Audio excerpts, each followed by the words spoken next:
Good morning दोस्तों। MIA learning zone में आपका स्वागत है। दोस्तों, आज की वीडियो में हम सीखेंगे कि परिमेय संख्या और उपरिमेय संख्याओं को जोड़ने पर क्या प्राप्त होता है, परिमेय संख्या और उपरिमेय संख्या को घटाने पर क्या प्राप्त होता है, परिमेय संख्या और उपरिमेय संख्या को गुणा करने पर क्या प्राप्त होता है, इसी प्रकार परिमेय संख्या और उपरिमेय संख्या को भाग देने पर क्या प्राप्त होता है। तो चलिए शुरू करते हैं। पहला टॉपिक है जोड़। जोड़ के अंतर्गत हम ये देखेंगे कि परिमेय संख्या और परिमेय संख्या को जोड़ने पर क्या प्राप्त होता है, अर्थात दो परिमेय संख्याओं को जोड़ने पर क्या प्राप्त होता है।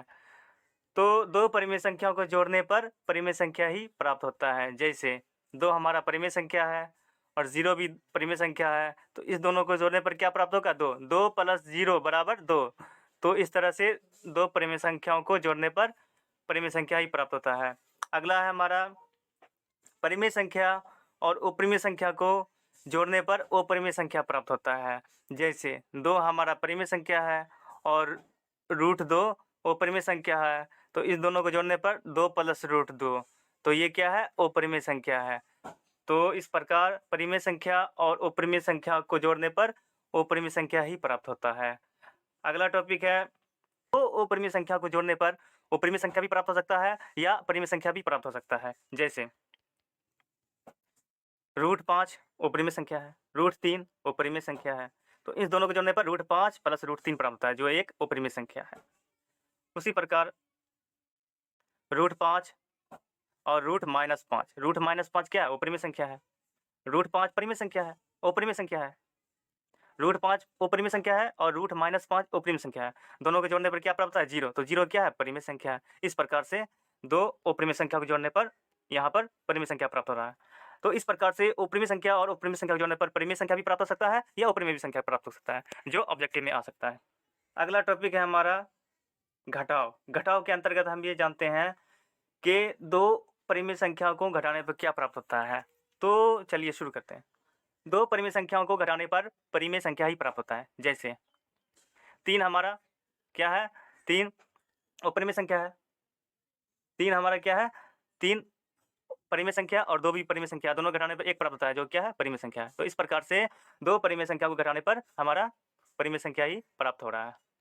अगला है परिमेय संख्या और अपरिमेय संख्या को घटाने पर अपरिमेय प्राप्त होता है। जैसे तीन परिमेय संख्या है, √3 अपरिमेय संख्या है, तो घटाने पर 3 माइनस √3 प्राप्त होगा, जो ये अपरिमेय संख्या है। तो इस प्रकार से परिमेय संख्या और अपरिमेय संख्या को घटाने पर अपरिमेय संख्या प्राप्त होता है। अब बात करते हैं अपरिमेय संख्या और अपरिमेय संख्या, अर्थात दो अपरिमेय संख्या को घटाने पर क्या प्राप्त होता है। तो दो अपरिमेय संख्याओं को घटाने पर अपरिमेय संख्या प्राप्त होता है। जैसे √5 अपरिमेय संख्या है, √3 अपरिमेय संख्या है, तो दोनों घटाने पर √5 माइनस √3 प्राप्त होता है, जो ये अपरिमेय संख्या है। तो इस प्रकार से दो अपरिमेय संख्या को घटाने पर अपरिमेय संख्या ही प्राप्त होता है। अगला है हमारा गुणन। गुणा के अंतर्गत हम ये सीखते हैं कि दो परिमेय संख्याओं को गुणा करने पर क्या प्राप्त होगा। तो दो परिमेय संख्याओं को गुणा करने पर परिमेय संख्या ही प्राप्त होगा। जैसे दो हमारा क्या है, परिमेय संख्या है, तीन क्या है, परिमेय संख्या है, तो दोनों को गुणा करने पर क्या प्राप्त होगा, 2 × 3 बराबर क्या आएगा, 6 आएगा। तो 6 क्या हो गया, तो यहाँ पर 6 परिमेय संख्या हो गया। इस प्रकार से दो परिमेय संख्या को गुणा करने पर परिमेय संख्या ही प्राप्त होता है। अगला है परिमेय संख्या और अपरिमेय संख्या को गुणा करने पर क्या प्राप्त होगा। तो परिमेय संख्या और अपरिमेय संख्या को आपस में गुणा करने पर अपरिमेय भी प्राप्त हो सकता है या परिमेय भी प्राप्त हो सकता है। जैसे दो क्या है, परिमेय संख्या, √2 क्या है, अपरिमेय संख्या, तो दोनों गुणा करने पर 2 √2, कहने का मतलब 2 गुना √2, तो इसका हो जाएगा 2 √2, तो ये क्या हो गया, अपरिमेय संख्या हो गया। इस प्रकार से उसी प्रकार 0 परिमेय संख्या है और √2 क्या है, अपरिमेय संख्या है, दोनों गुणा करने पर क्या होगा, 0, क्योंकि 0 को किसी भी संख्या से गुणा करो 0 प्राप्त है। 0 × 1 0, 0 × 2 तो 0, 0 × कोई भी संख्या हो तो 0 ही प्राप्त होगा। तो इस प्रकार से परिमेय संख्या और अपरिमेय संख्या को गुणा करने पर यहाँ पर परिमेय संख्या प्राप्त हो रहा है। तो इस प्रकार से अपरिमेय भी प्राप्त हो सकता है, परिमेय भी प्राप्त हो सकता है। अगला है अपरिमेय संख्या और अपरिमेय संख्या, अर्थात दो अपरिमेय संख्याओं को गुणा करने पर क्या प्राप्त होगा। तो दो अपरिमेय संख्या को गुना करने पर अपरिमेय भी प्राप्त हो सकता है या परिमेय भी प्राप्त हो सकता है। जैसे 2√2 हमारा अपरिमेय संख्या है और √3 क्या है, ये भी अपरिमेय है। दोनों गुना करेंगे तो क्या होगा, तो 2 3 दूना 6 √6, तो इस तरह से 2√6 प्राप्त होगा। तो 2√6 √6 क्या अपरिमेय है, तो 2√6 क्या हो गया, अपरिमेय संख्या हो गया। तो इस प्रकार से दो अपरिमेय संख्या गुना करने पर हमारा अपरिमेय निकल गया। उसी प्रकार 2√2 क्या है, अपरिमेय संख्या है। 2√2 क्या है, अपरिमेय संख्या है। और 3√2 क्या है, ये भी अपरिमेय है। तो दोनों को गुना करने पर क्या प्राप्त होगा, तो यहाँ पर हो गया 2 गुना 3 तो 6 हो गया, √2 तो √2 दो बार गुना होगा तो क्या हो जाएगा, गुना √2 तो हो जाएगा, इसका वर्गमूल निकल जाएगा, 2 आ जाएगा। तो इस प्रकार से दो अपरिमेय संख्या को गुना करने पर 12 प्राप्त होगा, जो ये परिमेय संख्या है। तो इस प्रकार से इसका दोनों ऑप्शन होगा, अर्थात दो अपरिमेय संख्या को गुना करने पर उपरिमेय भी संख्या प्राप्त होगा और परिमेय भी संख्या प्राप्त हो सकता है। अगला है भाग। भाग के अंतर्गत हम ये जानते हैं कि दो परिमेय संख्याओं को भाग देने पर क्या प्राप्त होगा। तो दो परिमेय संख्याओं को भाग देने पर परिमेय संख्या ही प्राप्त होगा। जैसे दो परिमेय संख्या है, एक क्या परिमेय संख्या है, 2 को 1 से भाग देंगे तो क्या आएगा, 2 ही आएगा। 2/1, तो 1 से भाग देंगे क्या आएगा, 2 ही आएगा। बटा का मतलब भाग हो गया, 2/1, तो 2 का मतलब 2 हो गया, बटा का मतलब भाग हो गया, 1 से भाग दे रहे हैं तो 2 ही प्राप्त होगा। तो यहाँ पर क्या हो गया, हमें 2 प्राप्त हुआ, जो क्या है, एक परिमेय संख्या है। या ऐसा भी हो सकता है 2/0, 2 को 0 से भाग देंगे तो क्या होगा, 2/0 बराबर क्या होगा, अपरिभाषित होगा।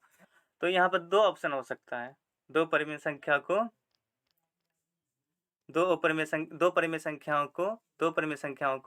भाग देने पर परिमेय संख्या भी प्राप्त सकता है या फिर अपरिभाषित भी हो सकता है।